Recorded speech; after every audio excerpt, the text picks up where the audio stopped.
I'm Bonnie Lin, Director of the ChinaPower Project and Senior Advisor at the Center for Strategic and International Studies.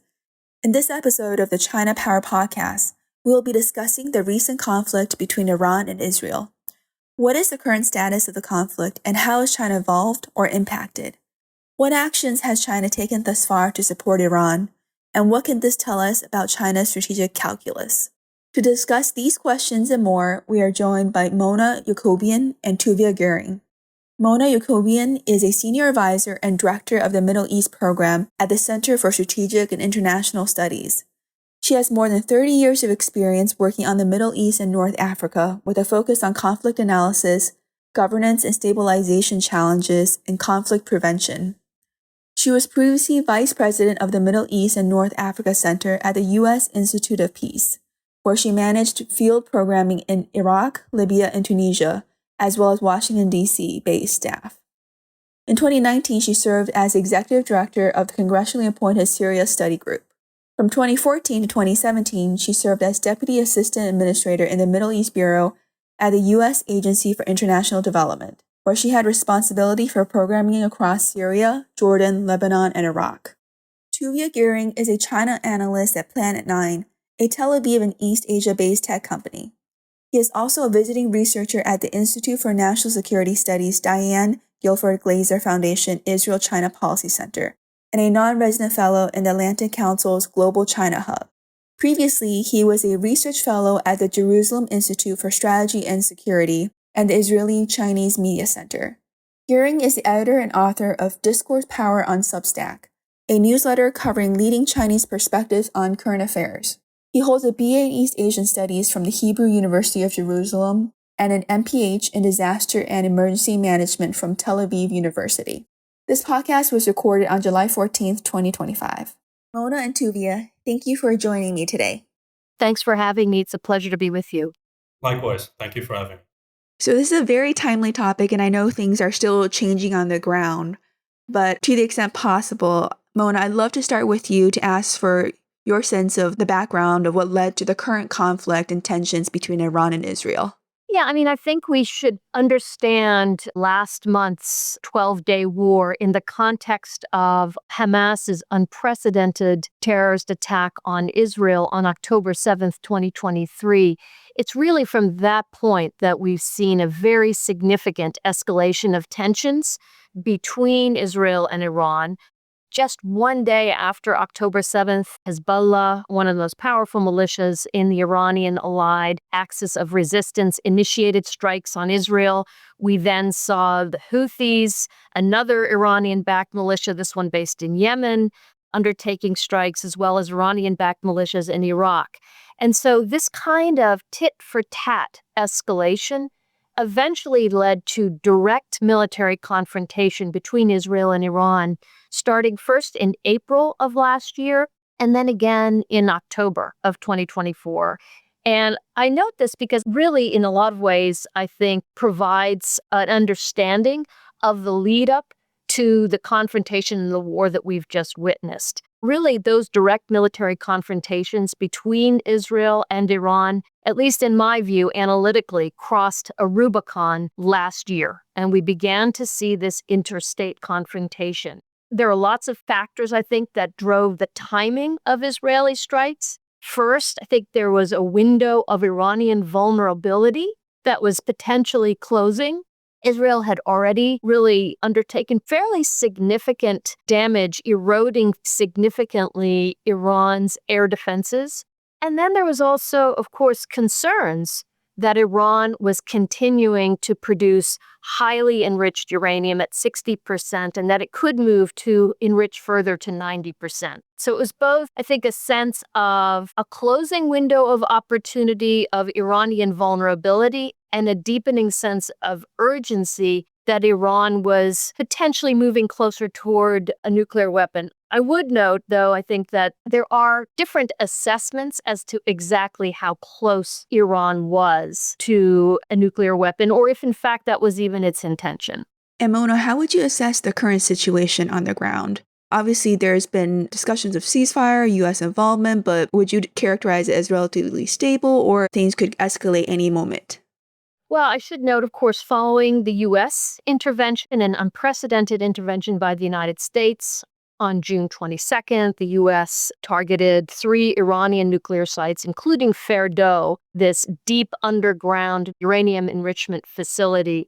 That then led to a retaliation by Iran. I would argue highly choreographed retaliation on the U.S. El Udeid military base in Qatar. There were no casualties, and that then paved the way at President Trump's behest for Qatar to mediate this ceasefire that remains. It is still holding, if not shaky. And I think there are some real questions about whether or not Iran might seek to restart or rebuild either air defenses, start to replenish its ballistic missiles, or even could it continue with its nuclear program. There, again, big questions about how much damage, how significant. And so we have those tensions. At the same time, there are continuing indications from the U.S. that, in fact, negotiations between the United States and Iran could be restarted. So we're in this, I would say, a difficult period to assess in terms of where things stand, other than to say that for now, the ceasefire is holding, if not shaky.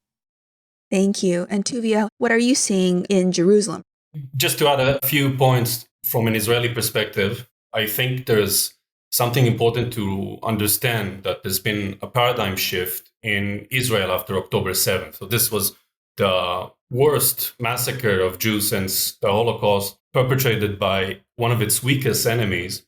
And it exhibited the, more quickly, collapse of Israeli intelligence perception. And it kind of moved Israeli approach to security systematically, that we're not just looking at intelligence and early warning and containment, but also we're looking at capabilities and intentions of our enemies.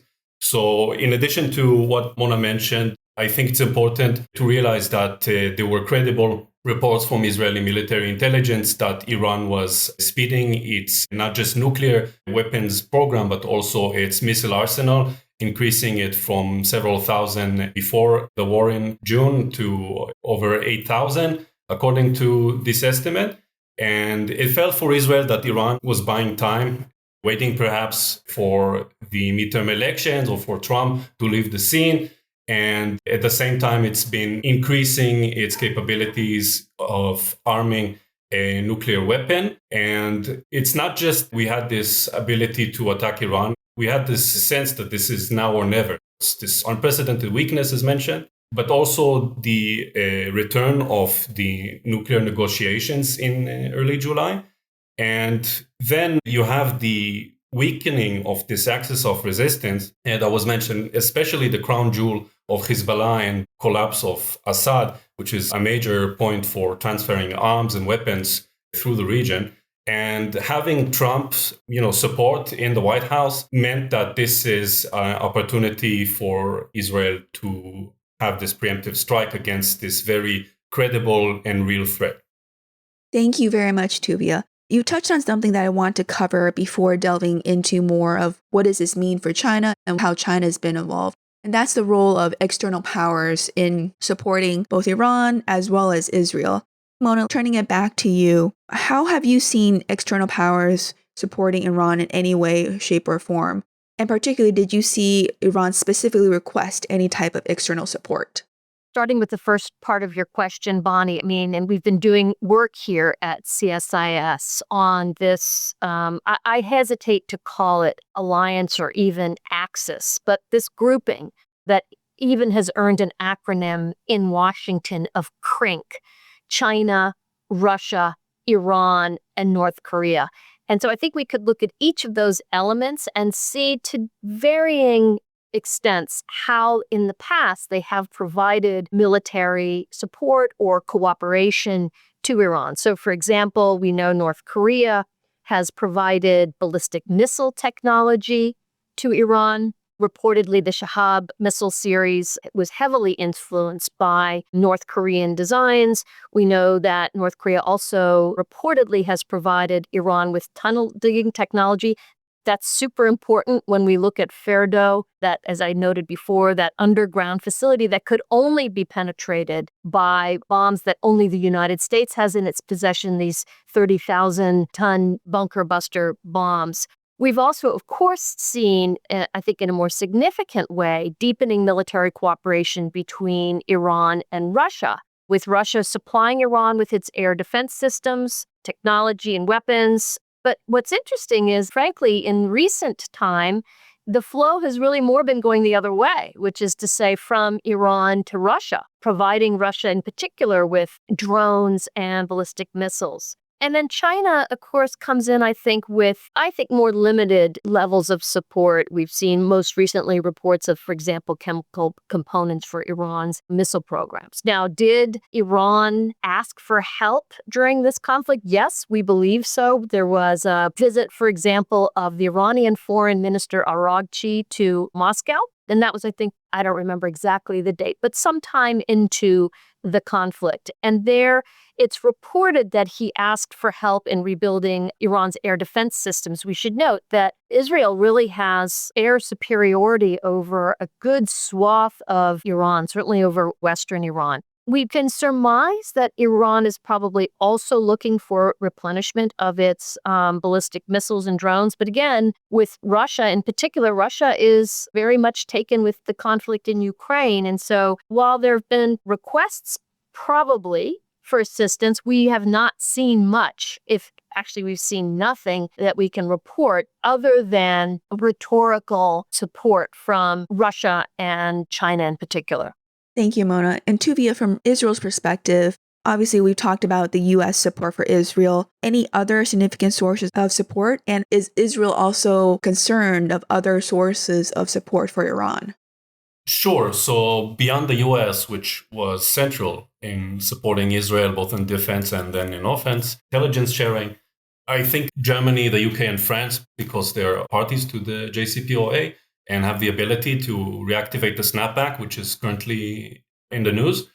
They were also somewhat important. They did not support Israel directly, except maybe for France, where they said that they did help Israel intercept some drones. But most likely it was limited to intelligence sharing. But still, I think also on the rhetorical level, where you had the Germany's Chancellor, Friedrich Merz, he declared that Israel was doing the work for all of us, which is pretty outstanding statement. And I think it makes sense if you see it from their perspective by looking at Iran through history of the revolution, abducting and assassinating their citizen and arming Russia's war now, as Mona said, in Ukraine, exporting regional terror and instability and fundamentalism. And because of this, I think going forward, we also need to look at these parties, especially. And beyond the rhetorical level, behind the scenes, sometimes not behind the scenes, but still quite implicit, you see support from Arab states. So they did condemn Israel. But we all understand that the champagne's been running out in supermarkets in the Gulf because they still see Iran as the predominant threat. And they kept their airspace open for Israel. We don't know about help in interception and intelligence because it's not openly reported, but perhaps there is some precedence to it. And that is also something to keep looking at.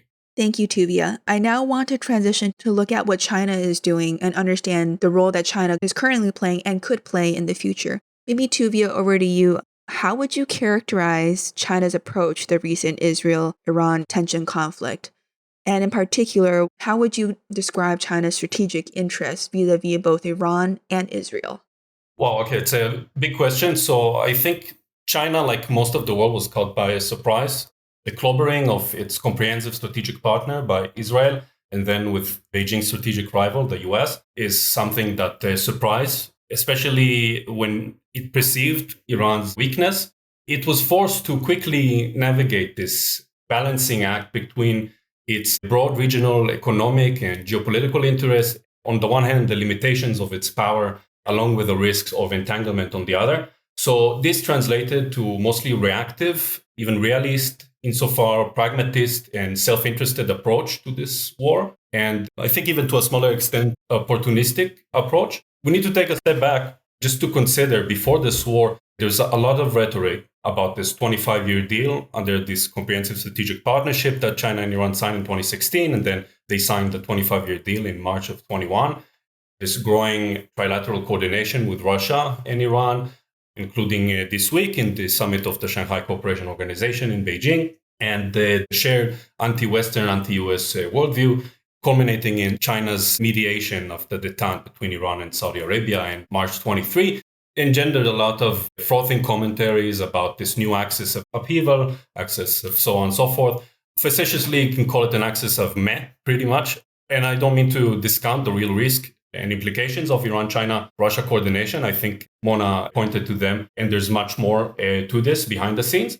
But the breadth and depth of their partnership is far cry from an alliance because of limitations that are inherent to the trust and to China's power in the region and to many other considerations. So diplomatically, what you saw from China over the course of this 12-day war is very limited and forgettable diplomatic 4-point proposal made by Xi Jinping. You had condemnations by Wang Yi, the foreign minister, and also by the UN representative, but notably no condemnation from Xi Jinping. His statements were pretty balanced when you consider China's approach to Israel after October 7th. They did, of course, condemn US attack and attacks against nuclear facilities, something they did not do vis-a-vis Russia's attacks on nuclear facilities, only implicitly. On the security front, except for evacuating their citizens, mostly from Iran, a couple of hundreds from Israel, mostly students. They just made some statements about the escalation, and we couldn't see any direct supply of Chinese weapons to Iran, contrary to some reports. On nuclear support, I think China has this pretty balanced approach of condemning attacks on nuclear facilities and supporting Iran's right for peaceful development of nuclear weapons, but still they are having trouble to address why Iran would enrich uranium over 60%, and also about its ill will with the IAEA, and also about the possibility that Iran would try to reach a bomb. So here I think China's interest more aligned with the other camp, that they are against Iranian nuclear weapons because they appreciate the ramifications it will have on the region and even the world, reaching all the way even to Asia if you get this nuclear cascade of countries arming themselves against the NPT.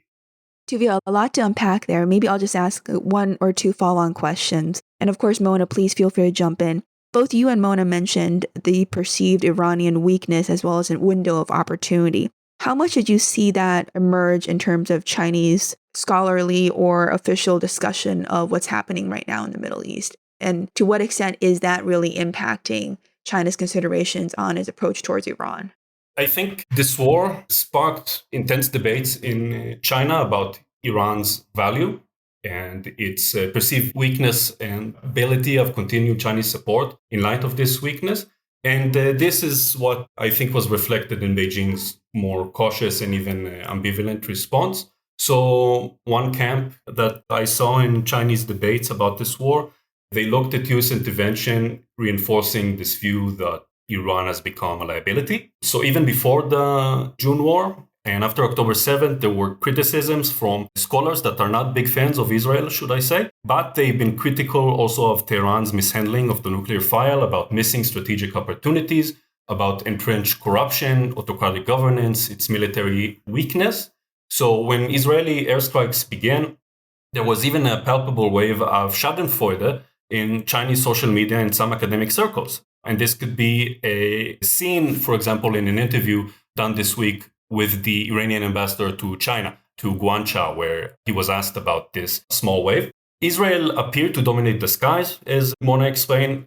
Russia and Pakistan, meanwhile, they visibly distanced themselves. So let alone China, what could they do in this situation?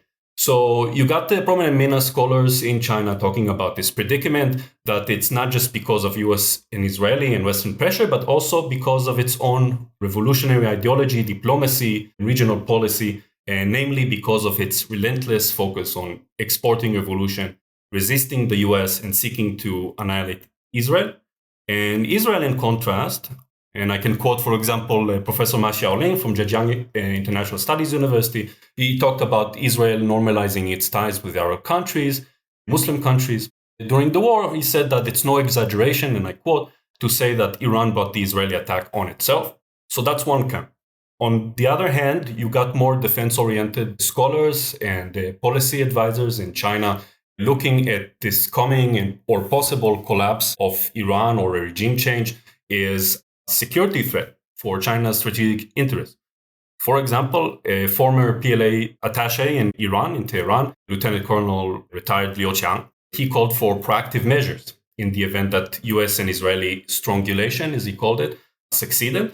And he framed Iran's survival as critical to Chinese interests because of its geographic location in the Persian Gulf, its influence across the West Asia, that is the Middle East, its role as this buffer, which he called it, against terrorism, if you believe it, Islamism, meaning ISIS, Qaeda, and so forth, and also Turkic nationalism because of the Uyghur, and also NATO expansionism.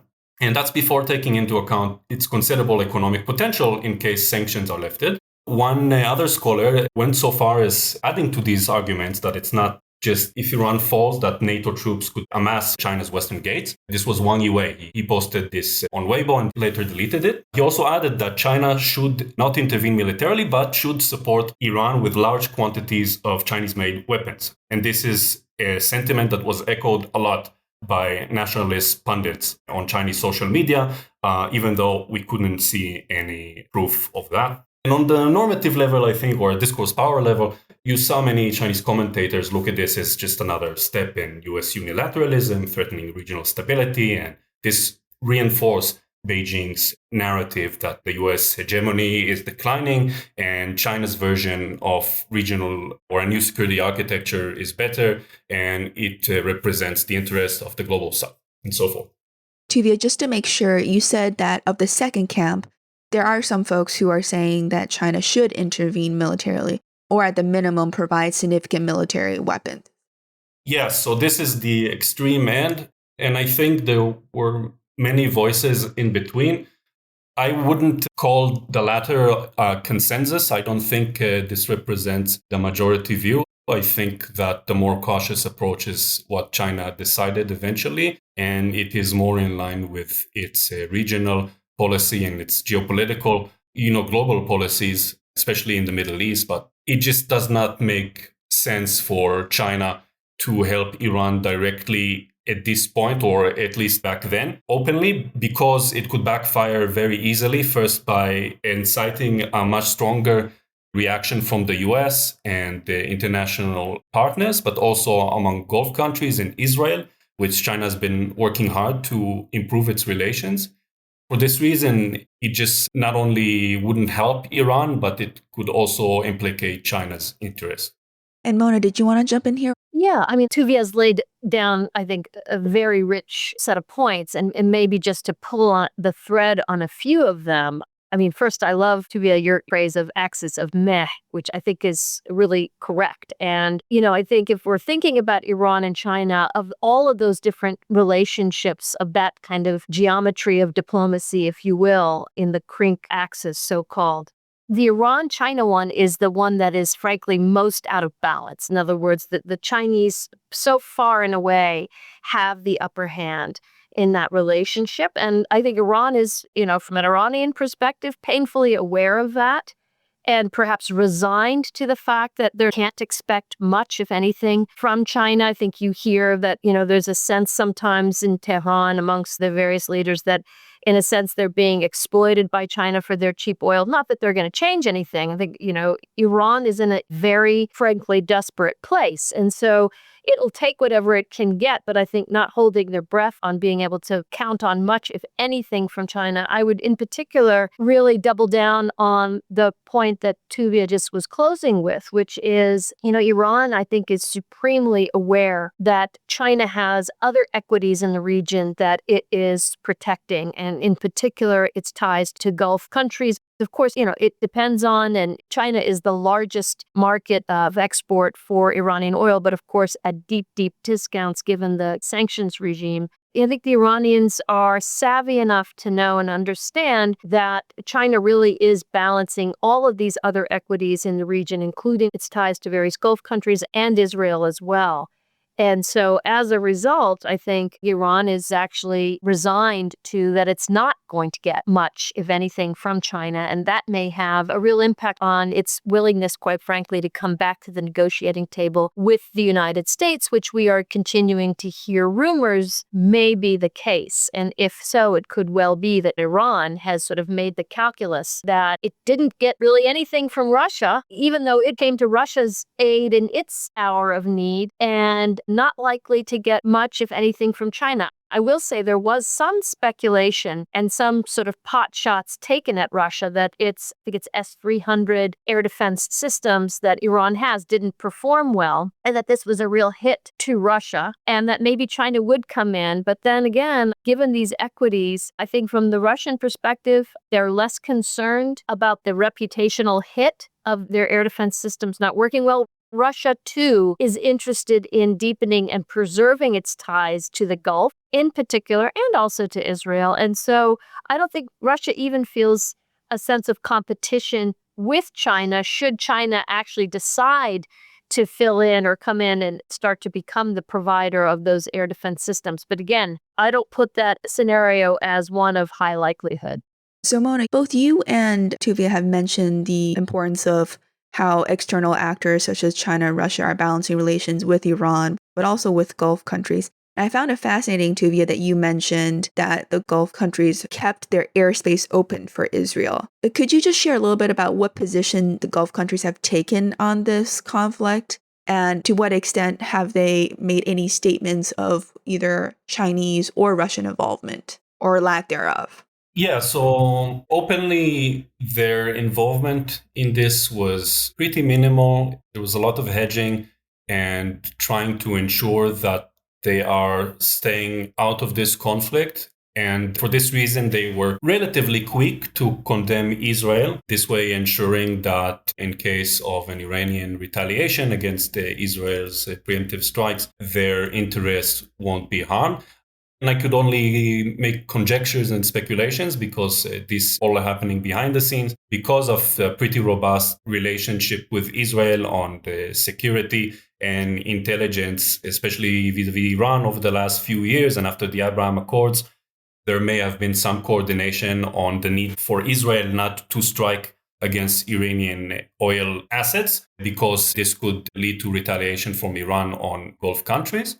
And all in all, trying to limit their involvement. And I can't recall too many events that are really of interest that relate to China or Russia. There were some phone calls between Wang Yi and foreign ministers of the region. There was this, I think, some coordination with the Organization of Islamic, I always forget to see, the OIC, the Muslim states.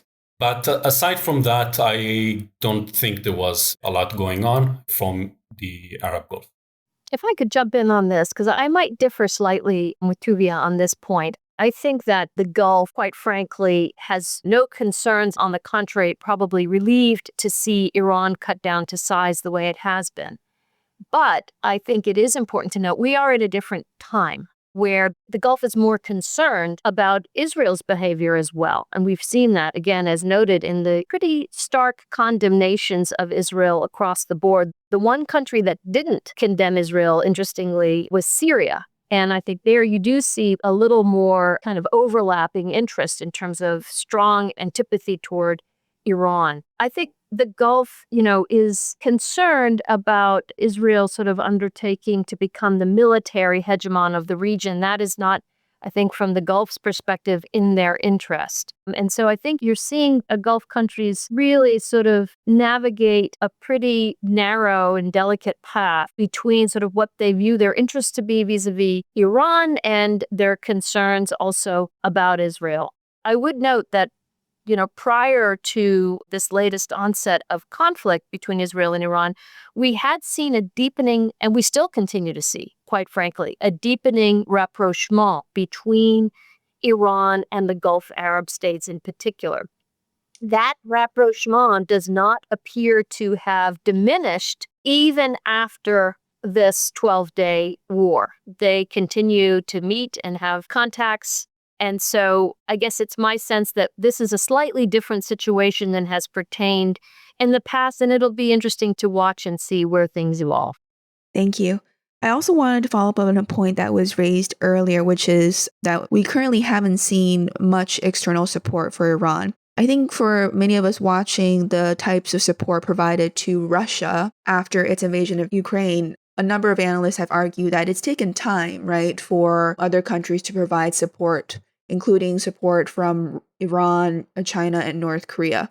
So looking at the situation in the Middle East, in particular with Iran, is it possible that moving forward we might see more support from other countries?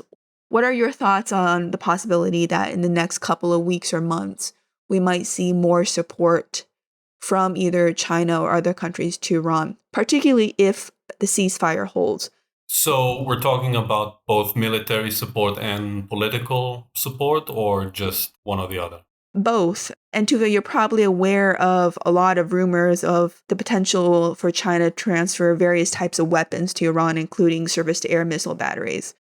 Yes. So first, let's address that, because I think it's important. There's a lot of commentaries jumping to conclusions and building, heaps of theories about China's military support to Iran at this stage. It hasn't been verified yet. We need to wait for official verification of this piece of news, which was first the story broke on the Middle East Eye, coming from anonymous Arab officials. And we need to wait for some confirmation from intelligence agencies from Iran or China, unlikely, but still, or some visual proof before we jump to conclusions. Of course, China denied making any military support to Iran, including dual use, not just this air defense system, and it done so through the embassy in Israel. Surely the first to know about the super secret weapons transferred to Iran from China. But reality check is in order, I think. Chinese arms and dual use have repeatedly appeared, not just in the region, contrary to what the embassy said in interview and statements, but also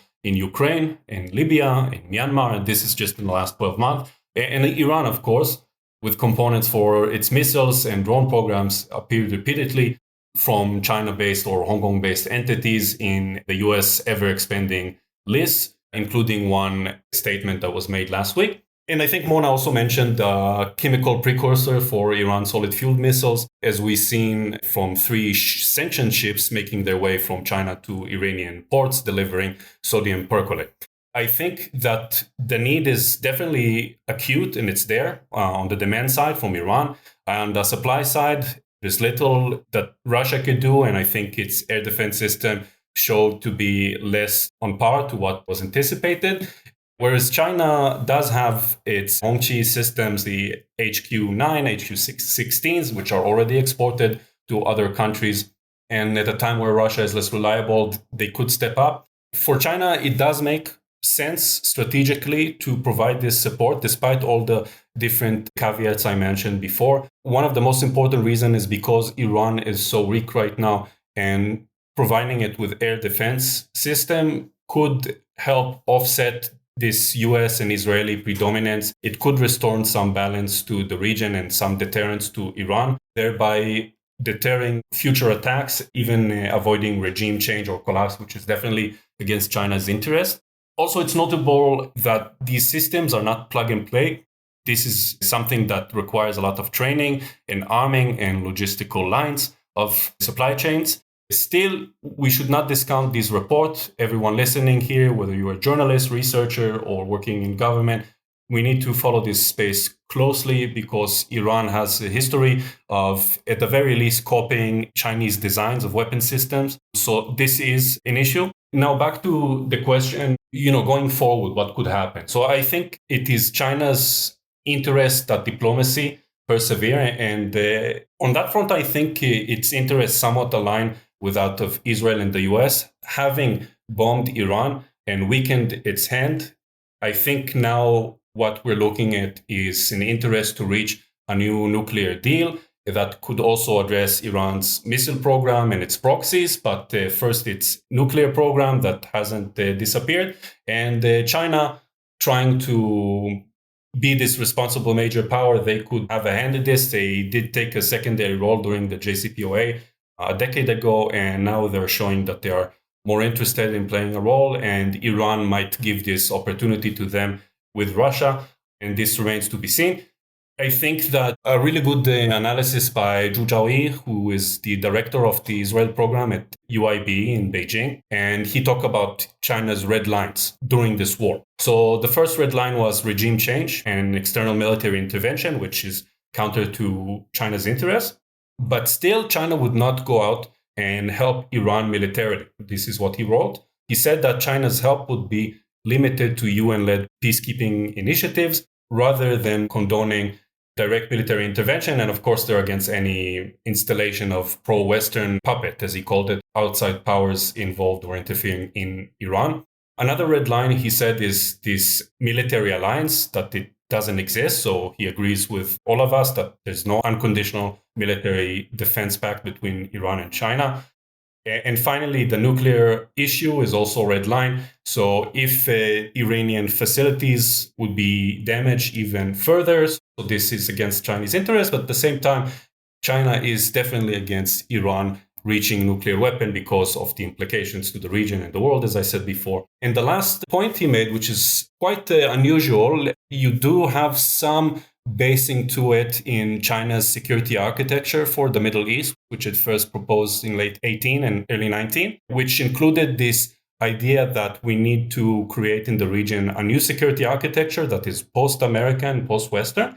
And what he said is that this new architecture should also include Iran and Israel, in addition to the Gulf states, something that hasn't been mentioned explicitly in Chinese sources before this war.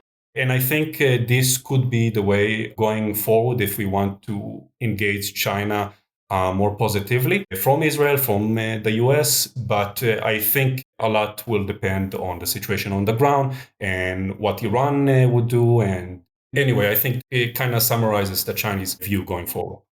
Fascinating, Tuvia. Mona, anything to add from your end in terms of what Iran might think it could get from external powers if we sort of look, a couple weeks or a couple months forward, recognizing there are limitations in what countries may be able to provide immediately? Yeah, I mean, I think Iran will try to get whatever it can. Iran's going to try. The question is, who would be willing? And again, I just don't see it. You had asked about, for example, China, would it be willing to provide, if negotiations are going on, would it be willing to provide support? And I think, in particular on the military front, Israel has made quite clear that if Iran starts to rebuild not only its nuclear program, but also ballistic missiles. This was a comment that Prime Minister Netanyahu made during his visit to Washington last week, that Israel will feel compelled to strike again. And so I think that calculus also has to be internalized by these actors. And I don't really see it in China or anyone else's interest for this war to resume. And yet helping Iran rebuild its defense architecture, infrastructure is a sure bet that it will indeed provoke new military strikes. I don't see that as possible. I would like to just pick up on that last point that Tuvia made, which I think is fascinating in this discussion within China about a new security architecture for the region,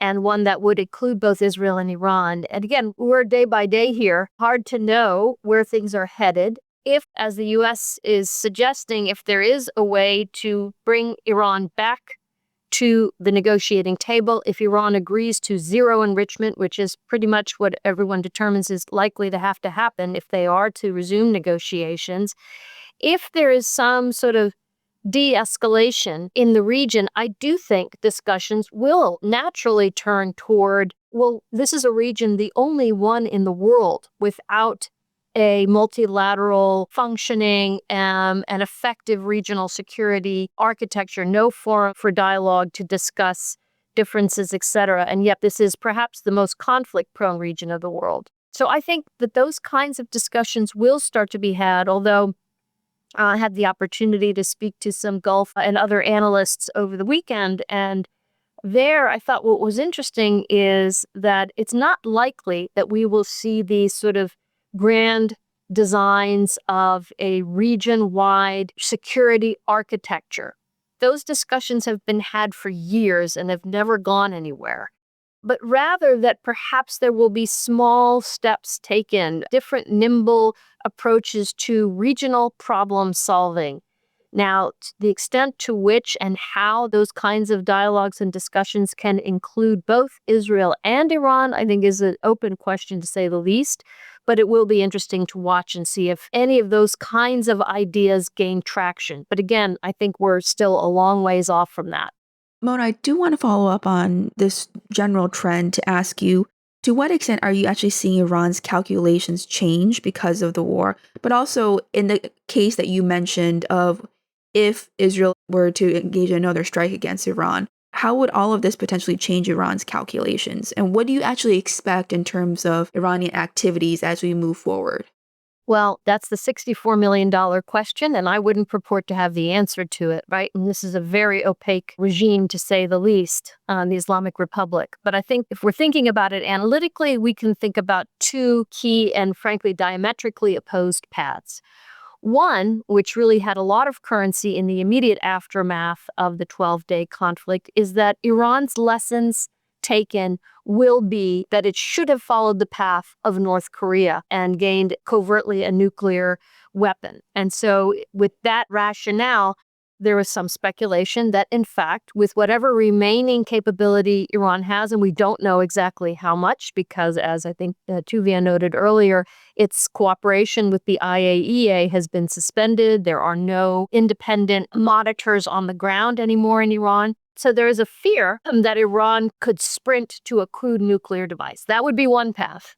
The other, which seems to be gaining currency in more recent days, is that no, in fact, Iran, to the points that we've all been making, that Iran sort of sees the writing on the wall, is in an extraordinarily weak position, understands that its apparatus has been fairly significantly infiltrated by Israel, and that if it attempts to rebuild, it will indeed provoke strikes that it can really no longer tolerate. And there's, again, even questions about regime stability in Iran. And that with all of those factors at play, Iran, in fact, may be more willing to come to the negotiating table with the United States, even with what it had talked about as being untenable conditions such as zero enrichment. And so I think really Iran is at this sort of fork in the road, not clear which path it will take. Again, I wouldn't pretend to have any deep insight into how the multi-power centers of the regime in the Islamic Republic are working and thinking about this.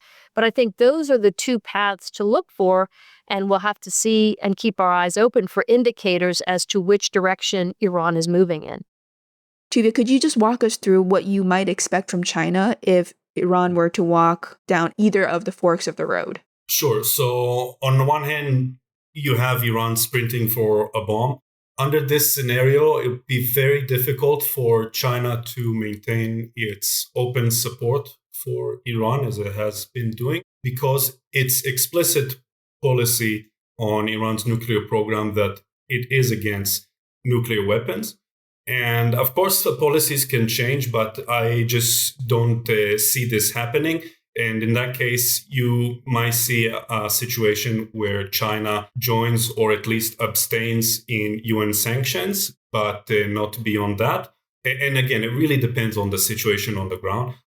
On the other hand, if Iran abdicates its nuclear program and here it moves towards diplomacy, then China, of course, would like to have a seat at the table and perhaps even host any future nuclear talks. I think this idea was proposed recently. I think there's also a third possibility of nuclear ambiguity. This is a policy that is also debated internally in Iran.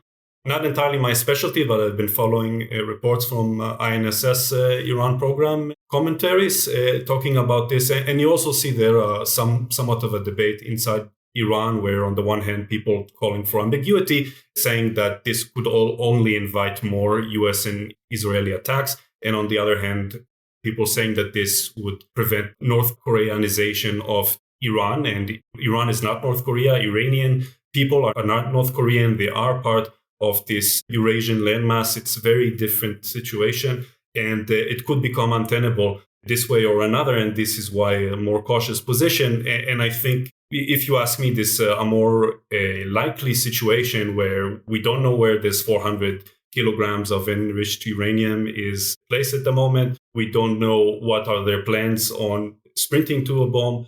And because of this ambiguity, it leaves a lot of the other actors reactive and unable to take conclusive steps without more tangible or concrete evidence to Iran's preferred policy position.